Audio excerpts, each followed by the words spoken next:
Hi friends, welcome back to Saks varieties. ഞാനിപ്പോൾ ഉള്ളത് ജയ്പൂരിലാണ്. ജയ്പൂരിലെ ആൽബർട്ട് ഹാൾ മ്യൂസിയം ഉണ്ട്. ആ ഒരു മ്യൂസിയം, ഇതാണ് ആ മ്യൂസിയം. പിന്നെ രാം നിവാസ് ഗാർഡൻ അതിനോട് ചാരിയിട്ട് തന്നെ ഉള്ളത്. ഇത് രണ്ടുമാണ് നമ്മുടെ എപ്പിസോഡ്. അപ്പോൾ ഈ ഒരു എപ്പിസോഡ് നിങ്ങൾ സ്കിപ്പ് ചെയ്യാതെ മുഴുവനായിട്ട് കാണണം.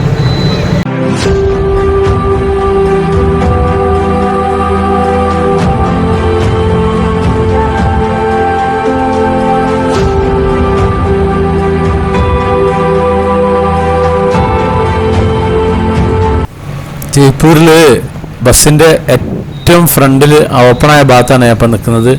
ഇവിടെ നിന്നാണ് കാഴ്ച കൂടുതൽ കിട്ടുക. ഇടയ്ക്കിങ്ങനെ ഇരിക്കാൻ വേണ്ടി പറയുകയും ചെയ്യും. നമ്മുടെ കിളി മുകളിലിടക്ക് വരലുണ്ട്. ഇതാണ് നമ്മുടെ ബിർളൻ്റെ ടെമ്പിൾ, ബിർള ടെമ്പിൾ. അപ്പോൾ അതിലെ അങ്ങനെ അവിടുത്തെ സിഗ്നലാണ് ഇവിടെ ഉള്ളത്. ഇവിടെ നിന്ന് ഇങ്ങനെ എയർപോർട്ടിലേക്കും പിന്നെ നേരെ അങ്ങോട്ടേക്ക് അജ്മീർ എയർപോർട്ട്. ഇവിടെ ജയ്പൂർ എയർപോർട്ട് ഇവിടെ അടുത്ത് തന്നെയാണ്. അപ്പോൾ നമ്മളിവിടെ ഒരു മ്യൂസിയവും ഒരു ഗാർഡനും കാണാൻ പോവാണ്. അപ്പോൾ ഇപ്പോഴും സൂര്യൻ അങ്ങനെ തന്നെ നിൽക്കുകയാണ്. സൂര്യൻ ഇപ്പോഴും പുറത്തിറങ്ങിയിട്ടില്ല. കണ്ടില്ല, ദൂരെ കണ്ടില്ല, ഒരു മോഡൽ നിൽക്കുന്ന മോഡൽ അങ്ങനെയാണത്. ഇവിടെ ഒരു ആൽബർട്ട് ഹാൾ മ്യൂസിയം ഉണ്ട്, അങ്ങോട്ടാണ് പോകുന്നത്.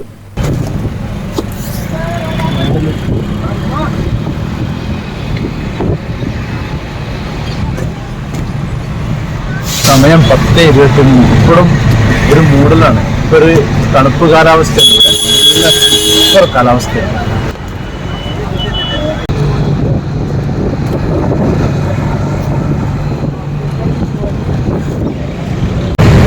ഇവിടെ ഒരു മ്യൂസിയം ഉണ്ട്. ആ ഒരു മ്യൂസിയം ഞാൻ ചുറ്റും പാർക്കൊക്കെ ഉണ്ട്. ഇത് കാണാനാണ് പോകുന്നത്. അപ്പോൾ നമുക്ക് ഇതിൻ്റെ അകത്തുള്ള കാഴ്ചകളൊക്കെ കാണാം. ബസ് ഇറങ്ങിയിട്ട് ഇതാണ് അതിൻ്റെ കോമ്പൗണ്ട്. ആൽബർട്ട് ഹാള് മ്യൂസിയം ഗാർഡനൊക്കെ. നമ്മളെ പഞ്ചാബി കുട്ടികൾ ഇവിടെയുണ്ട്, അവിടുന്ന് കണ്ടേ.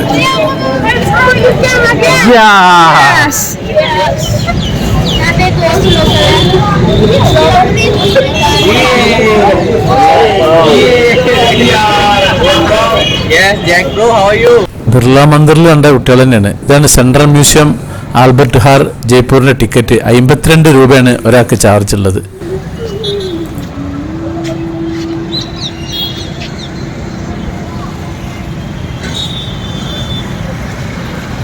ഇതിൻ്റെ അകത്ത് പോയി കാണാനുണ്ട് കുറെ.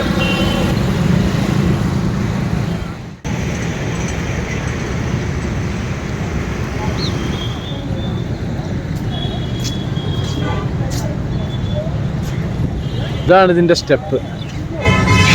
ഇതാണ് ഇതിൻ്റെ മെയിൻ കവാടം. ഇതിലെങ്ങനെ കയറി അങ്ങനെ പോവാം. ഇതിൻ്റെ മുകളിലൊക്കെ പ്രാവുകൾ കണ്ടമാനുണ്ട്.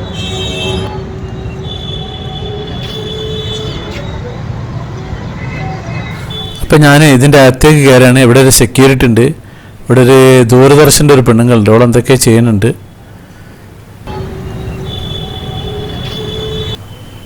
അപ്പം ഇനി നമുക്ക് ഇതിൻ്റെ അകത്ത് കൂടി അങ്ങനെ കറങ്ങി കാണാം.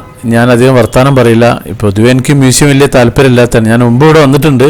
ഒരുപാട് ചിത്രങ്ങളും പലവിധ ആയുധങ്ങളും കാർപ്പറ്റുകളും ഒക്കെ ഉള്ളൊരു സംഭവമാണിത്. ഇതിൻ്റെ തൊട്ട പരിസരത്ത് ഒരു ഗാർഡനുണ്ട്. അപ്പോൾ നമുക്കിതങ്ങനെ കറങ്ങി അങ്ങനെ കാണാം. ഈ രാജസ്ഥാൻ സംസ്ഥാനത്തെ ഏറ്റവും പഴക്കം ചെന്ന മ്യൂസിയമാണ് ഈ ആൽബർട്ട് ഹാൾ മ്യൂസിയം. ഇതിന് വേറെ ഒരു പേരുണ്ട്, ഗവൺമെൻറ് സെൻട്രൽ മ്യൂസിയം എന്ന് ഇതിന് അറിയപ്പെടുന്നുണ്ട്. 19-ാം നൂറ്റാണ്ടിലെ ഏറ്റവും മികച്ച മ്യൂസിയങ്ങളിലൊന്നായിട്ട് ഇത് കണക്കാക്കിയിരുന്നു. 2008 ഇത് നവീകരിച്ച് ഇന്ത്യയിലെ ഏറ്റവും നൂതനമായ മ്യൂസിയങ്ങളിലൊന്നാക്കിയിട്ട് വീണ്ടും തുറന്നത്.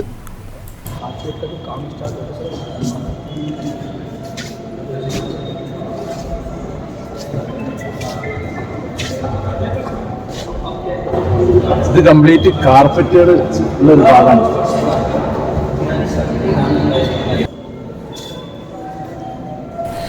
ഈ മ്യൂസിയം ഇന്തോ സാരസനിക് വാസ്തുവിദ്യയുടെ ഒരു മികച്ച ഉദാഹരണമാണ്.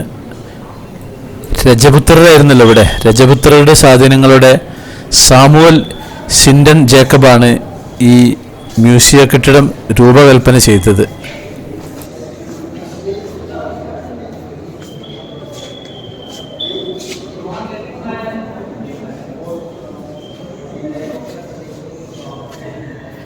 1887.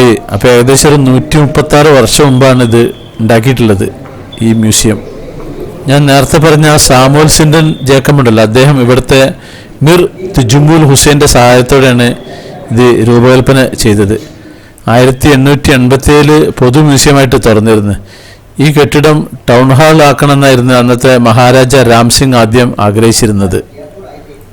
1876 ഫെബ്രുവരി 6 പിന്നെ എഡ്വേർഡ് അയാമൻ ഉണ്ടായിരുന്നു. അദ്ദേഹത്തിൻ്റെ പേര് ആൽബർട്ട് എഡ്വേർഡ് എന്നായിരുന്നു.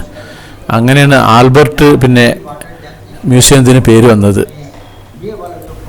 ഒരുപാട് പഴയ സാധനങ്ങളും കാര്യങ്ങളൊക്കെ ഇവിടെ ഉണ്ട്. അപ്പോൾ അതൊക്കെ നിങ്ങൾ അങ്ങനെ കണ്ട് അങ്ങനെ പോവുക.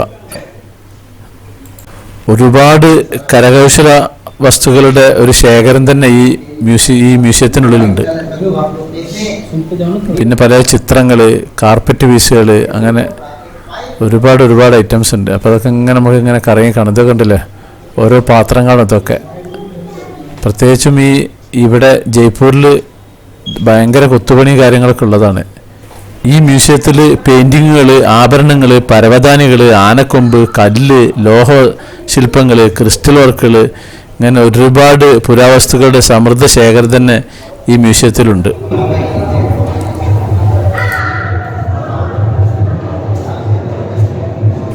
അന്നത്തെ കാലത്ത് ഈ ഹെൻറി ഏകദേശം ഒരു 19,000 വസ്തുക്കളുടെ ഒരു ശേഖരം തന്നെ ഇവിടെ ഉണ്ടാക്കിയിരുന്നു. അതിൽ പിന്നെ മികച്ച ആയുധങ്ങൾ, കവചങ്ങൾ, ശില്പം, ഇത് Japan, Sri Lanka, Myanmar, Hungary, Germany, Austria തുടങ്ങിയ രാജ്യങ്ങളിൽ നിന്നുള്ള അന്താരാഷ്ട്ര കലകൾ, മൺപാത്രങ്ങൾ, പരവതാനികൾ, ആഭരണങ്ങൾ, സംഗീതോപകരണങ്ങൾ, ആനക്കൊമ്പ്, മരപ്പണികൾ, കല്ലുകൾ, ഇതൊക്കെ ഇവിടെ ശേഖരിച്ച് വെച്ചിട്ടുണ്ട്.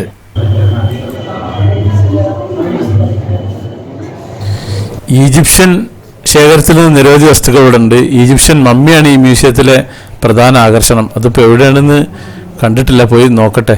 17-ാം നൂറ്റാണ്ടിലെ പേർഷ്യൻ ഗാർഡൻ പരവതാനികളും പിന്നെ നിരവധി പുരാതന ശില്പങ്ങളൊക്കെ ഈ മ്യൂസിയത്തിലുണ്ട്. നമ്മുടെ ദൂരദർശൻ്റെ പെണ്ണുങ്ങളാണ് പോയത്. അവിടെ ഇതൊക്കെ ഒന്നിങ്ങനെ ഷൂട്ട് ചെയ്തെടുക്കുന്നുണ്ട്, ഈ ഒരു ഭാഗങ്ങൾ കംപ്ലീറ്റ്. ഇതിനുള്ളിൽ നിന്ന് വീഡിയോ എടുക്കുന്നതിനൊന്നും യാതൊരു പ്രശ്നമോ കാര്യങ്ങളൊന്നുമില്ല.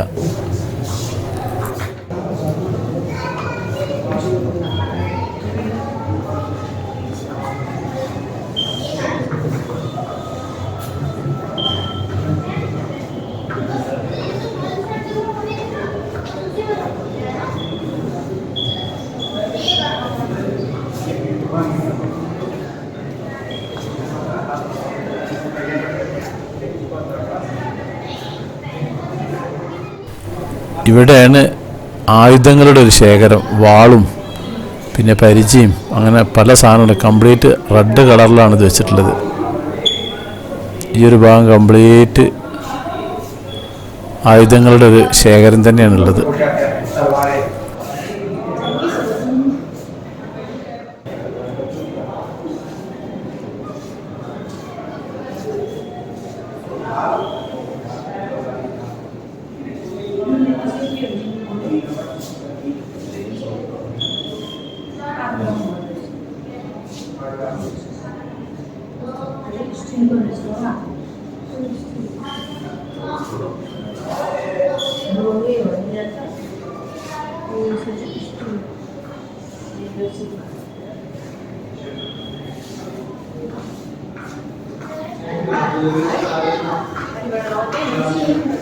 हैदराबाद का इतिहास है, जयपुर में यहाँ का इतिहास म्यूजियम आते ही होता है।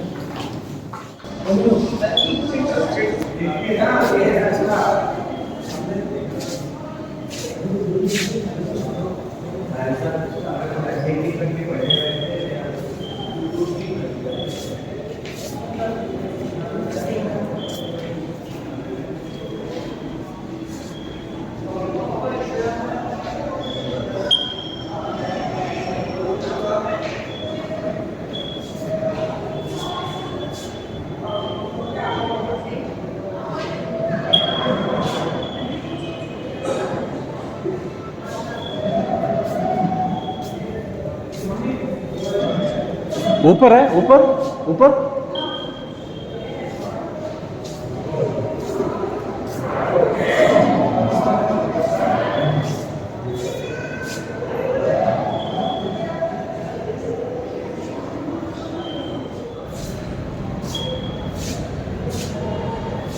അപ്പോൾ നമുക്കിനി ഇതിൻ്റെ ഫസ്റ്റ് ഫ്ലോറിലെ കാഴ്ചകൾ അങ്ങോട്ട് കാണാം. അങ്ങനെ കോണി കയറിയിട്ട് അങ്ങോട്ട് മുകളിലേക്ക് പോകണം. സ്റ്റെപ്പുകളൊക്കെ ഉണ്ട് ഇവിടെ.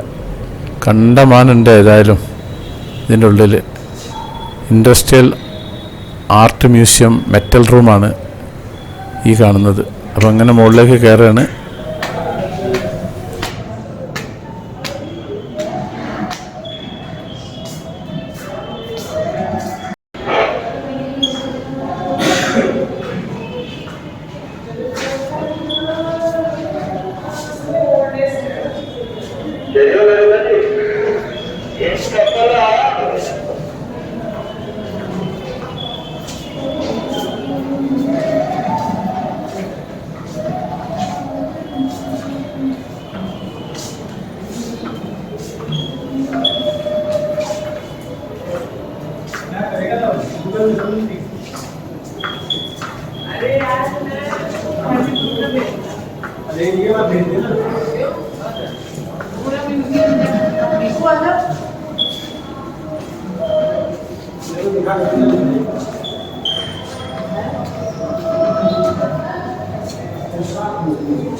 ഈ ഗുപ്ത, കുഷാൻ, ഡൽഹി സുൽത്താനേറ്റ്, മുഗൾ, ബ്രിട്ടീഷ് ഈ കാലഘട്ടങ്ങളിലത്തെ നാണയങ്ങളുടെ ശേഖരം ഉണ്ട് എന്ന് പറഞ്ഞിരുന്നു ഇവിടെ.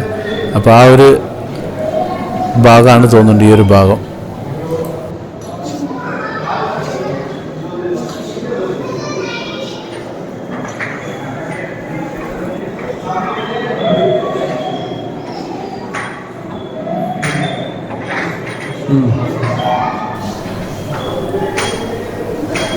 പ്രാവ് ഇങ്ങനെ ഇവിടെ കാഷ്ടിക്കുകയും ചെയ്യും. ഇവരെ പണിക്കാർ ഇതങ്ങനെ തുടച്ച് വൃത്തിയാക്കുകയും ചെയ്യും. നല്ല പണിയാണ് ഏതായാലും ഇവർക്ക്. കണ്ടില്ലേ, തുടച്ച് വൃത്തിയാക്കുകയാണ്. ഇവിടെയൊക്കെ ആയിട്ട് കാഷ്ടിക്കുന്നവർ. ഇഷ്ടംപോലെ പ്രാക്കളുണ്ട് ഇതിനുള്ളിൽ കൂടി ഇങ്ങനെ പാറി കളിക്കുന്നുണ്ട്.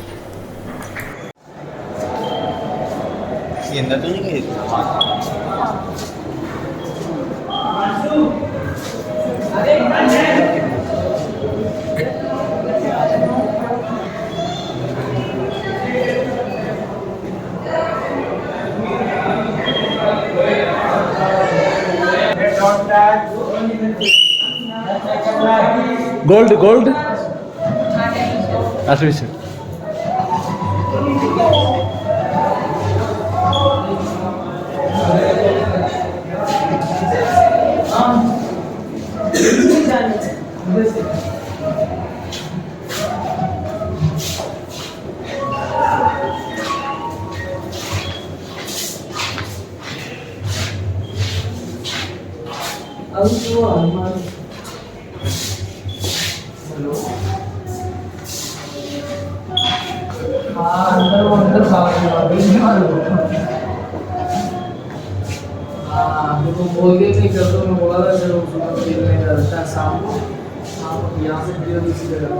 ഇത് വിശറിയാണ്.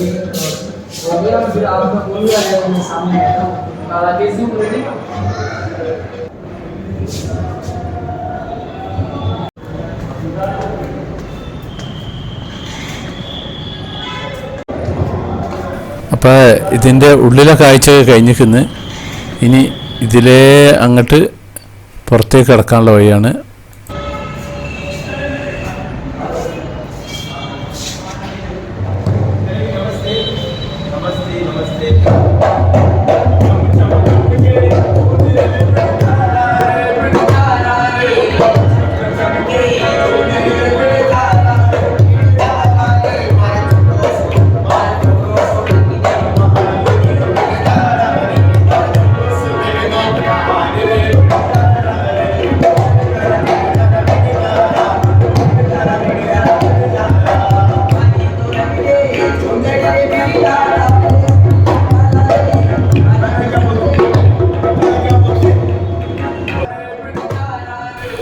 ഈ ബൊമ്മ കൊണ്ട് ഡാൻസ് കളിപ്പിക്കലാണ് ഇവിടെ. അതിവിടെ ഈ പൊതുവെ രാജസ്ഥാനിലുള്ള ഒരു ശൈലിയാണ്. ഒരാളിങ്ങനെ മുകളിൽ ഇങ്ങനെ കയറി വലിച്ചിട്ടുള്ള പരിപാടിയാണിത്. ഞാൻ ഈ മ്യൂസിയം കെട്ടിടത്തിൽ നിന്ന് ഇങ്ങോട്ട് പുറത്തിറങ്ങിക്കുന്നത് ഇതിൻ്റെ തൊട്ടടുത്ത് ഞാൻ നേരത്തെ പറഞ്ഞില്ലൊരു പൂന്തോട്ടമുണ്ട്, രാം നിവാസ് പൂന്തോട്ടമാണ് ഈ കാണുന്നുണ്ടല്ലോ. ഇതൊക്കെ അതിൽ പെട്ടാണ് ഈ ഒരു ഭാഗങ്ങളൊക്കെ. ഇതിൻ്റെ നടുക്കാണ് നമ്മുടെ ഈ ആൽബർട്ട് മ്യൂസിയം സ്ഥിതി ചെയ്യുന്നത്. ഇത് റോഡിൻ്റെ പുറത്താണ് ഞാൻ നിൽക്കുന്നത്. ഇതുണ്ടല്ലേ, ഇതൊരു ലോങ് വ്യൂ. ഈ ആർക്കിടെക്ട് പഠിക്കുന്ന കുട്ടികളൊക്കെ ഇതിൻ്റെ പുറത്ത് വന്നിരുന്നിട്ട് ഇങ്ങനെ ചിത്രം വരക്കുന്നത്. ഞാൻ മുമ്പ് 2017 വന്ന സമയത്തുണ്ടായിരുന്നു ഇവിടെ ഇങ്ങനെ കുട്ടികൾ ഇതിൻ്റെ ഫ്രണ്ടിൽ ഇരുന്നിട്ട് അങ്ങനെ ചിത്രം വരക്കുന്നുണ്ടായിരുന്നു.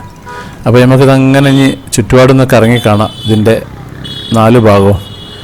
ഇതൊരു റൗണ്ട് അബൌട്ടിൽ സെൻറ്ററിലാണ് നിൽക്കുന്നത്.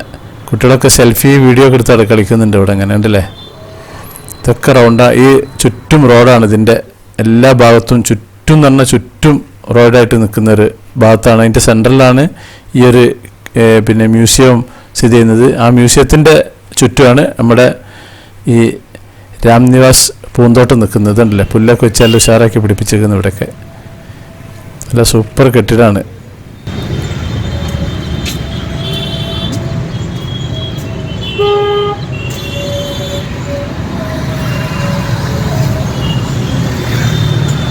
ഇത് റോഡിൻ്റെ സൈഡിൽ കൂടി ഫുട്പാത്ത് കൂടി ഇങ്ങനെ നടക്കുകയാണ്. ഈ സൈഡിൽ കംപ്ലീറ്റ് ഗ്രിൽസ് വെച്ചിട്ടുണ്ട്. ഈ ഒരു ചുറ്റുപാടും കംപ്ലീറ്റും. ഈ ഗാർഡനിൻ്റെ അവിടെ കിടക്കണമെങ്കിൽ പൈസ വേണ്ട, ഉള്ളിൽ കിടക്കണ മതി പൈസ 52 രൂപ. ഞാനിപ്പോൾ ബസ്സിൻ്റെ മുകളിലാണ്. ഇതിൻ്റെ പുറത്തുനിന്നുള്ള കാഴ്ചയാണ്. അതിൻ്റെ ചുറ്റുപാടും ഇങ്ങനെ. ഇപ്പോഴും സൂര്യനിപ്പോൾ ഇങ്ങനെ ആയി വരുന്നുള്ളൂ. അപ്പോൾ ജയ്പൂർ വന്നിട്ടുണ്ടെങ്കിൽ ഈ ആൽബർട്ട് മ്യൂസിയം ഒന്ന് കാണണം എന്തായാലും. 52 രൂപയാണ് ഉള്ളത്. പക്ഷെ 52 രൂപക്കൊക്കെ ഉള്ള കാണാൻ മാത്രമുണ്ട്.